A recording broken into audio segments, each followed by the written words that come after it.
Il est désormais très clair pour moi de se demander pourquoi au juste ont-ils fait cela. Je n'en ai absolument aucune idée.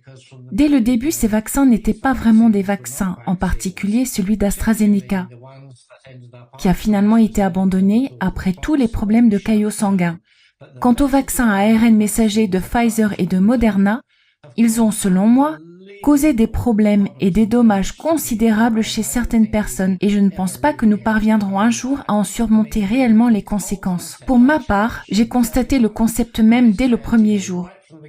J'ai dit dès le départ que ce virus s'était échappé d'un laboratoire. Il possède 6 insertions qui, selon moi, ne peuvent avoir été introduites que manuellement. Mes collègues m'ont répondu que cela pouvait survenir de manière aléatoire. J'ai répliqué que cela pouvait éventuellement arriver une fois, mais certainement pas 6 fois. C'est ce que j'ai soutenu. Et l'élément le plus important, c'est que nous avons affirmé que le vaccin présentait une homologie d'environ 80% avec l'être humain. Il est donc inévitable, à mon sens, qu'il provoque des effets secondaires importants. Alors pourquoi tout le monde a-t-il suivi? Nous avons pourtant informé tout le monde, le gouvernement notamment, par l'intermédiaire du réseau Five Eyes, que cela se produirait. Mais tout le monde a ignoré ces avertissements. Alors pourquoi cela s'est-il produit? Et aujourd'hui, nous savons que c'est encore pire que cela. Le contrôle qualité des vaccins était, selon moi, épouvantable. Ils ont modifié le mécanisme de fabrication entre les essais cliniques et la distribution massive à environ 6 milliards de personnes. Ce produit contenait des contaminants. Il contenait aussi des séquences susceptibles, selon moi, de s'intégrer dans le génome humain. Ma grande inquiétude est que cela explique en partie pourquoi, plusieurs années après le début de cette épidémie, nous observons encore un excès massif de décès. Il y a des décès excédentaires en Australie, en Nouvelle-Zélande et partout ailleurs. Et une grande partie d'entre eux seraient désormais liés au cancer. C'est essentiellement ce dont je souhaite parler ici. Les signaux d'alerte sont, à mes yeux, énormes. Pourquoi le gouvernement n'a-t-il pas immédiatement interdit ces vaccins? Pour commencer, le Covid n'existe plus. Et même si elle existe encore, elle ne tue plus personne. Alors pourquoi continue-t-on à utiliser des vaccins et des rappels dont nous savons maintenant, selon moi, qu'ils augmentent le taux de cancer, avec des cancers particulièrement agressifs, les turbo-cancers? Je pense que toute cette politique était draconienne, dystopique et totalement inutile. J'ai même critiqué notre propre médecin-chef, Chris Whitty, et je répète les mots que j'ai utilisés. Pour moi, c'est un parfait imbécile. Il voulait essentiellement vacciner les enfants pour protéger leurs grands-parents. Par cette seule phrase, il montrait selon moi qu'il ne comprenait rien au vaccin. On vaccine quelqu'un pour le protéger lui-même. On ne vaccine pas quelqu'un pour protéger d'autres personnes. Et par cette phrase, il reconnaissait implicitement que les vaccins ne fonctionnaient pas, puisque tous les grands-parents et les parents avaient déjà été vaccinés. C'était à mes yeux d'une stupidité incroyable. Aucun enfant n'est mort de la Covid, sauf ceux qui souffraient déjà de pathologies graves comme une leucémie. J'ai trouvé absolument révoltant que l'on ait seulement envisagé cela. Ils ont été poussés dans cette direction par Pfizer et tous ceux qui, chez Pfizer et Moderna, voulaient injecter ces produits à tout le monde. Ce n'étaient pas des vaccins, c'était selon moi d'horribles thérapies géniques susceptibles de s'intégrer dans le génome humain.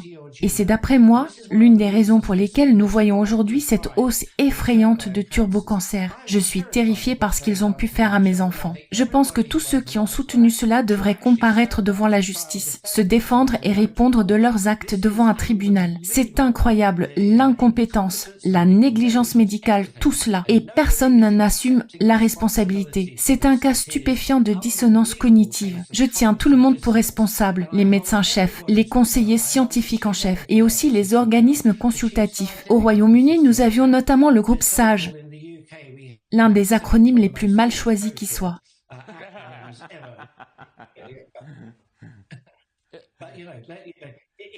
Je n'arrive pas à croire au niveau d'incompétence et de négligence de la MHRA, de la TGA et de la FDA.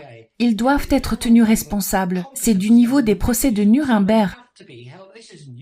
C'est à ce point grave. Nous savons maintenant qu'il y avait des contaminations. Votre TGA s'est levé pour dire « Nous avons fait telle petite étude, telle autre », mais que cela n'a pas vraiment d'importance puisque les vaccins seraient sûrs et efficaces. Ils sont partis du principe que ces vaccins étaient sûrs et efficaces. Non, selon moi, ils ne l'ont jamais été. J'ai examiné les premières soumissions de Pfizer à la FDA. Il n'y avait aucune preuve qu'ils étaient efficaces. C'était essentiellement de l'espoir. Ils n'ont jamais été sûrs non plus. La première soumission de Pfizer montrait qu'il pouvait provoquer pratiquement tous les effets secondaires imaginables Et pourtant, la FDA les a approuvés, et la TGA ainsi que la MHRA ont suivi. Pour moi, c'est un cas manifeste de négligence criminelle. Le rôle était simple, déterminer si ces produits étaient sûrs et efficaces. Or, ils ne l'étaient pas, et pourtant, ils ont donné leur autorisation.